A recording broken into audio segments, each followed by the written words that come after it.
ఒకనాడు హైదరాబాద్ అంటే గాంధీ, ఉస్మానియా లేదంటే నిమ్స్, ఈ మూడు మాత్రమే.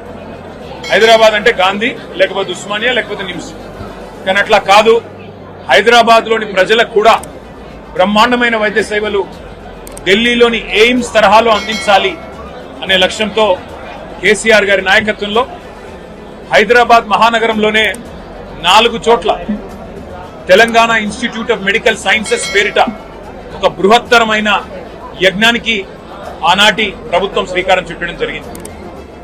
ఏప్రిల్ 22, 2022 నాడు ఇదే సనత్ నగర్ లో మరి పెద్దలు తలసాని శ్రీనివాస్ యాదవ్ గారు, కేసీఆర్ గారు, అట్లాగే ఆనాటి ఆరోగ్య శాఖ మంత్రిగా హరీష్ రావు గారు అందరూ కూడా వచ్చి ఇక్కడ శంకుస్థాపన చేయడం జరిగింది. ఒక సనత్ నగర్ లోనే కాదు, హైదరాబాద్ చుట్టూ 4 దిక్కుల ఈస్ట్, వెస్ట్, నార్త్, సౌత్ 4 వైపులా ప్రజలకి మరి వైద్య సేవలు అందుబాటులో ఉండాలి అని చెప్పి టిమ్స్ అనే బ్రాండ్ కింద బ్రహ్మాండమైన ఈ కార్యక్రమానికి కేసీఆర్ గారు శ్రీకారం చుట్టారు.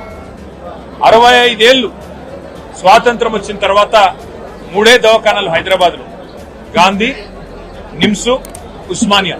కానీ కేసీఆర్ గారు కేవలం తన ప్రభుత్వం 9.5 ఏళ్లుంటే అందులో జిల్లాకు ఒక మెడికల్ కాలేజ్ కట్టారు. ప్రతి జిల్లాలో సూపర్ స్పెషాలిటీ హాస్పిటల్ 500 పడకలతో ఆసుపత్రి నిర్మాణం చేశారు. హైదరాబాద్ లో కూడా మరి 4 టిమ్స్ హాస్పిటళ్లు మంజూరు చేసిన ఘనత కూడా కేసీఆర్ గారికి దక్కుతుంది. ఇవాళ చాలా సంతోషంగా ఉంది. ఈ టిమ్స్ సనత్ నగర్ ఓపీ సేవలు ప్రారంభమైనాయంటే మా సూపరింటెండెంట్ గారిని అడిగి మరి మేము కూడా చూస్తాము ఎట్లా జరుగుతా ఉంది. ఇది మా నాయకుడి విజన్, మా నాయకుడి కళ. హైదరాబాద్ లో మెరుగైన వైద్య సేవలు అందించాలనేది 350 బస్తీ దవాఖానాలు పెట్టాము, ప్రైమరీ డిస్పెన్సరీ కేంద్రాలు. అట్లాగే అద్భుతమైన సేవలు అందించడానికి టిమ్స్ పెట్టాము.